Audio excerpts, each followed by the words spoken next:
So this is going to be 16 bracket 8 minus x equals 39.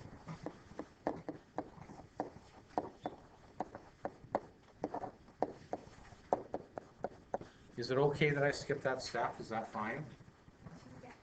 Okay, because what I just did was, when you divide by 8 plus x new times it, that's just going to cancel out. Okay? Okay, I'll pick on a second victim, which is going to be Bailey. Bailey, where are you next, please? Good. Okay, so it's going to be 16 bracket 8 minus x bracket 8 plus x equals 39 bracket 8 plus x plus 39 bracket 8 minus x. Now this is just a big old messy quadratic, and this is messy. Okay, this one is definitely messy. Are we okay on how I got this far? Okay, because this is, once you get this now, it's just like a grade, it's an impossible grade 10 question, okay, but this is just foiling and solving and all that stuff. Okay. All right, Austin, I'm going to pick on you. Can you please show off your foiling skills on the left-hand side? What's the first step? Put the 16 in the first bracket. I can't do 16 times 8 in my head. So 128.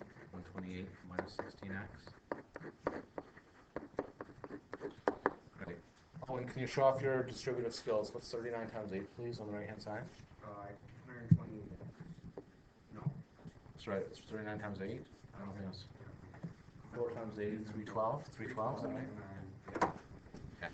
So this is 312 plus 39x plus 312 minus 39x. Now what you're going to tend to notice with these questions as we do a few more of them, you're going to get loads of stuff that cancels. Okay? All right, can I get someone who's tremendously brave and wants to show off their foiling skills? Yeah, go ahead, Grace. Yeah. Yeah. Yeah. Good.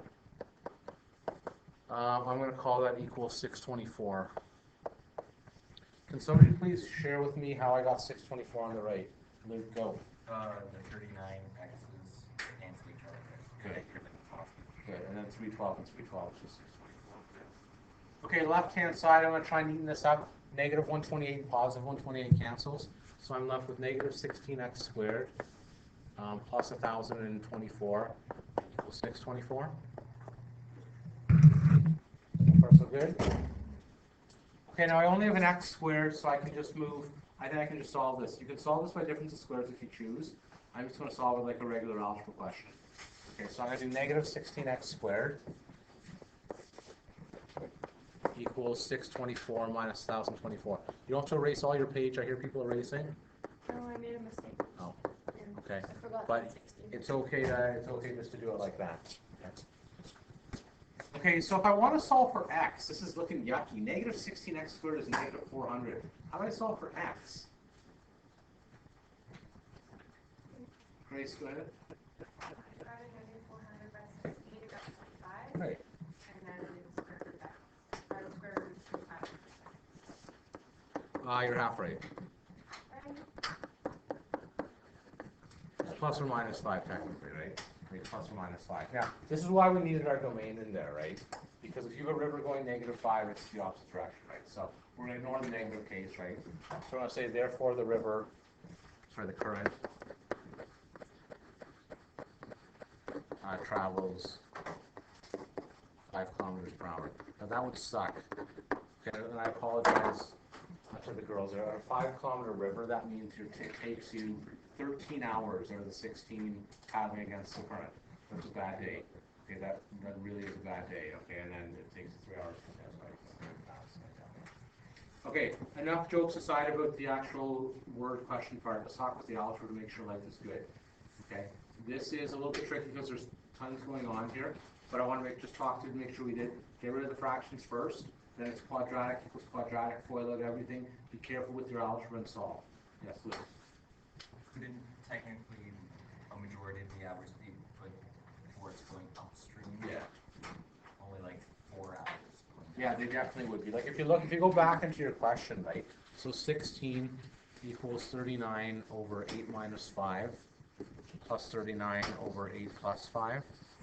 So this is 39 over 3, which is 13, plus 39 over 13, which is 3. So 13 hours we're upstream. Okay, so 13 hours paddling out of this 16, we're going upstream in 3 hours. X is how fast the river is going, the current's going.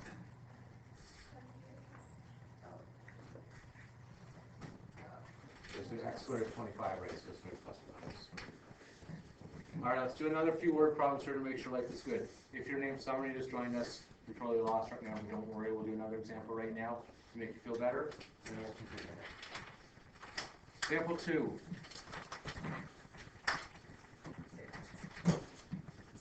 Actually, I'm going to make this one up. I'm going to make this one up.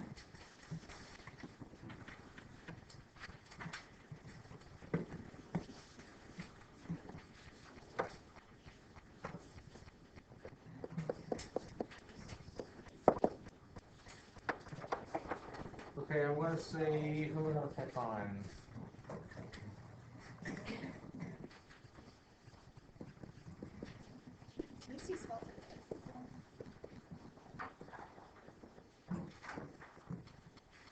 Bailey's in training. Each day, she runs for 3 hours. She runs 5 kilometers uphill and 4 kilometers downhill.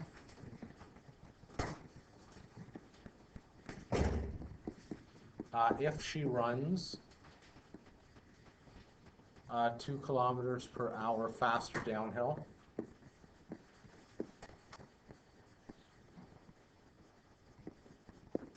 how fast can she run uphill?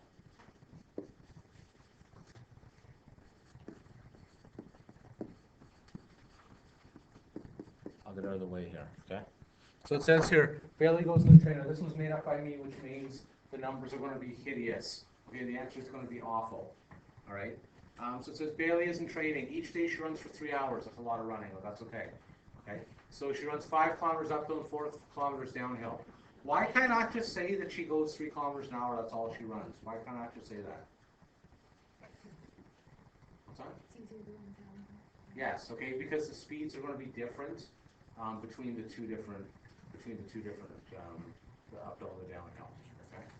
So it says that if she runs 2 kilometers per hour faster downhill, how fast can she run uphill? I'm going to give you about 3 minutes to write down all the given information that you can. So what x equals the speeds, the times. This one is very similar to our first example. Okay, so look at that as a guideline for all your unknowns that you know. Everything is there, on there, okay? So to start off here by finding what your x is, that's a good thing to look for first. Decide what is going to be x.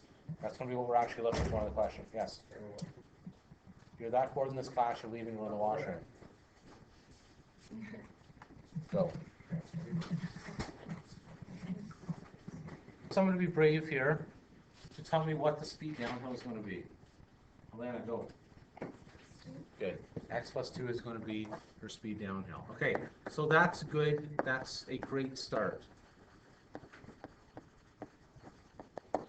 There's about 3 or 4 other things I need for this question. Can somebody tell me something else I need? Luke. X be just the speed uphill. Yeah, X is speed uphill. Great. It's up there though. We're good. Okay. It's okay. Can I get somebody else here? What else? Go ahead. X minus 2 equals speed uphill. You could do that. The thing is, we're just going to leave X. Just your speed uphill. We'll leave that as X right now, though. So what else do we need here, though? Other than speed, there's 2 other things. Olivia, go ahead. Distance. Yeah, distance. So I'm going to say 8 is going to be your distance uphill. And 6 is going to be the distance downhill. What else do we know? Brad? It's going to be how long? 3 hours. So 3 is total time.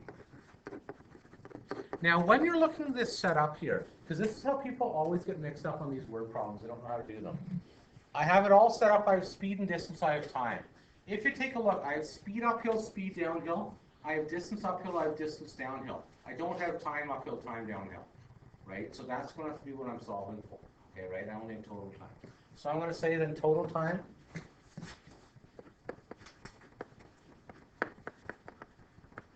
equals time uphill plus time downhill.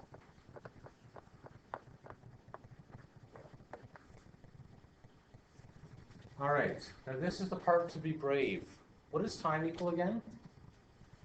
What does time equal? Yeah. Distance over velocity.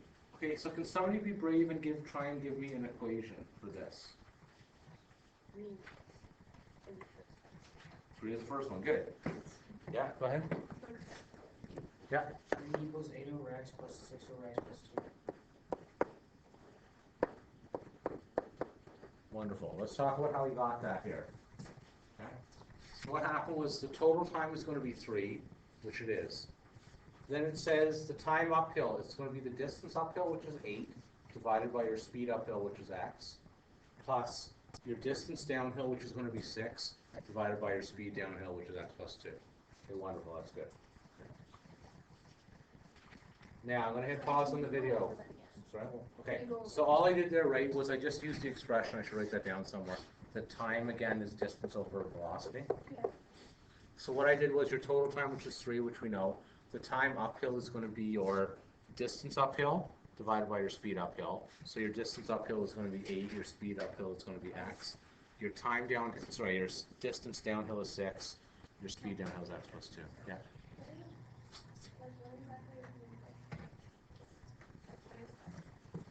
Okay. Speed, velocity, speed, velocity, speed. So it's the speed is. I'm not a physics teacher. What's the difference between velocity and speed? Velocity and speed is action. correct.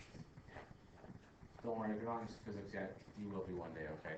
You can say speed if you want to. Speed. Okay, so I'm going to hit pause on the video.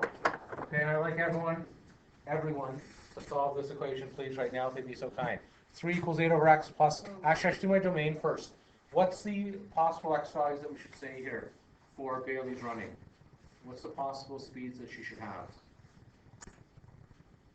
What's the minimum speed she could run at? 0. Okay. So I'm going to say for this. Wow. I'm going to say. Is it? Well, we'll say infinity. Technically, it could be okay. Now, we'll say greater than 0. 8. There's not really a maximum in this case. The reason we do it at minimum, like, because if you think of the river, right? There'd be a limit here. But this one technically, Bailey could run at 1,000 miles an hour. Okay, if she wanted to. The equation wouldn't work, right? But again, it's possible that would be.